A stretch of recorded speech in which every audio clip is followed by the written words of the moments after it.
Oh, hi, I'm Winter. You kinda caught me at a bad time.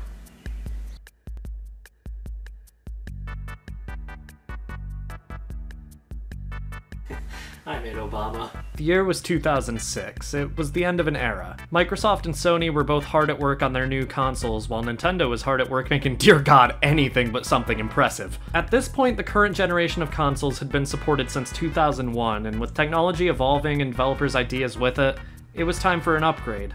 Microsoft and Sony looked at their current consoles and said, alright, how much unnecessary bullshit should we put on it this time? While Nintendo just shrugged and said, Just make the GameCube again. I mean, to be completely fair to Nintendo, the Wii was more powerful than the GameCube, just not by a lot. Games were still stuck to 480i on the thing because Nintendo was terrified of whatever this is.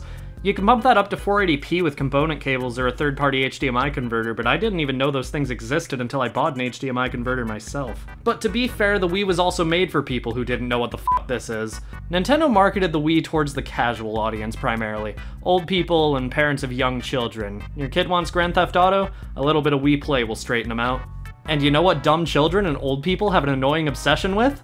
Themselves! So what better way to sell the idea of the Wii than with a customizable player avatar? Miis! These cute/weird/horrifying things have been the player avatars on Nintendo consoles since 2006, and Nintendo still refuses to just let them die. The Wii came with this channel on it called Mii Maker. There's a surprising amount of variety in the characters you can make here. You can make anything from Barack Obama to Minecraft Steve and still manage to make your Miis look nothing like what they're based on. But the point of Mii Maker was to make Miis for use with the Wii's pack-in launch title, Wii Sports.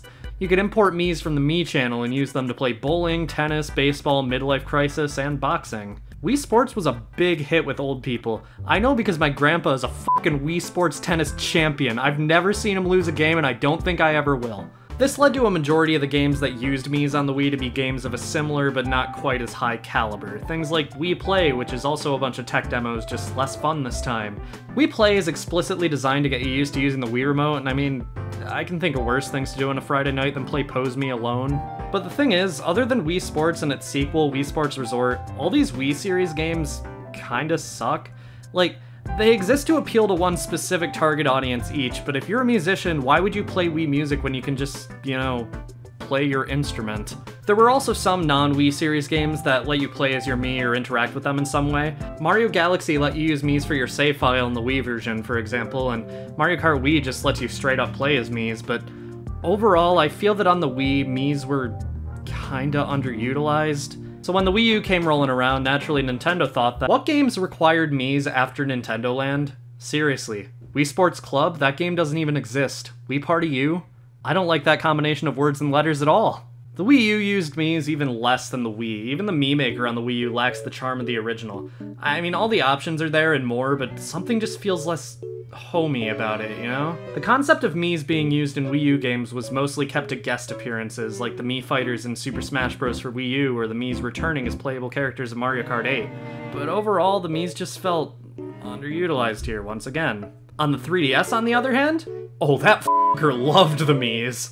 3DS, it's the only console I've owned over 6 different units of, and wow, I wish that wasn't the case. But for some reason, Nintendo went f***ing crazy using Miis on this thing. First of all, Street Pass. Now, this function is dead on account of a little thing called Good Business Decisions, but it basically allows you to send your Mii to a friend's 3DS. This is in turn used to unlock rewards and stuff in all sorts of different games. On top of that, the Street Pass Mii Plaza has all sorts of mini-games. Find Me and Find Me 2, not to be confused with the Find Me minigame in Wii Play, are mini RPGs where you use Miis you met through Street Pass to rescue your own Mii. There's this tile puzzle game that allows you to unlock cool little pictures and 3D models related to 3DS games. Nintendo even went and added a ton more games a few years into the 3DS's life just to revitalize Street Pass. And this isn't even going into the various Mii series games Nintendo released for the console. Pilot Wings Resort starred Mii characters, and that was a launch title, but later on in the 3DS's life, Nintendo introduced Tomodachi Life and Miitopia. Tomodachi Life is a weird life sim game that you can pay attention to for a week before getting bored. I can't deny that it's a fantastic game, it's just very repetitive after a week or so, and there's not much here. But still, this game was a very big deal at the time. Miitopia is another Mii RPG, but this one doesn't focus on Street Pass like Find Me 3DS did. This one is a full game with a big plot and tons of levels, a surprising amount of depth for what it is. I think this game is really cool, and so does Nintendo now that they re-released it, but more on that in a second. The 3DS also had a lot of cooler integrations with the Miis in unrelated games. Obviously, Smash for 3DS had the same bullshit as Smash for Wii U, but games like Animal Crossing New Leaf allowed you to use makeup to just play as your Mii in the game. So yeah, Nintendo cared way too much about Miis on the 3DS, and it ended up kind of paying off for them. There's no possible way they could make a misstep now. What the f? The Mii Maker on Switch is drained of all life. First of all, it's not its own app. You access it from the system settings. Second, it's completely plain white. There's no music, no personality. On top of that, Nintendo just straight up refused to acknowledge the Miis for a while. Obviously, they were still integrated into games like Mario Kart 8 Deluxe and Smash Bros. Ultimate, but for a good long while there, it felt like Miis were a thing of the past. That is, until Nintendo revealed a remake of Miitopia out of nowhere. I remember at the time, everyone was calling Nintendo out for selling the game for $50 because they were assuming it would just be a straight port of Miitopia for the 3DS. But from what I've heard, the game has improved quite a lot about the original. The thing that saw the most improvement, though, was the in-game Mii Maker, because holy sh**, this is a lot. Nintendo made a genuine tool for people to create whatever characters they want in their Miitopia world. I've seen perfect recreations of Sans Undertale, of Minecraft Steve, of countless characters that God would never have wanted to be made with Mii Maker. Every time I see something from this game, it reminds me that, yeah, Nintendo still cares about the Miis, at least a little. They may not show it a lot, but I can't look at the Miitopia Switch Mii Maker and not say Nintendo still sees the potential in Miis.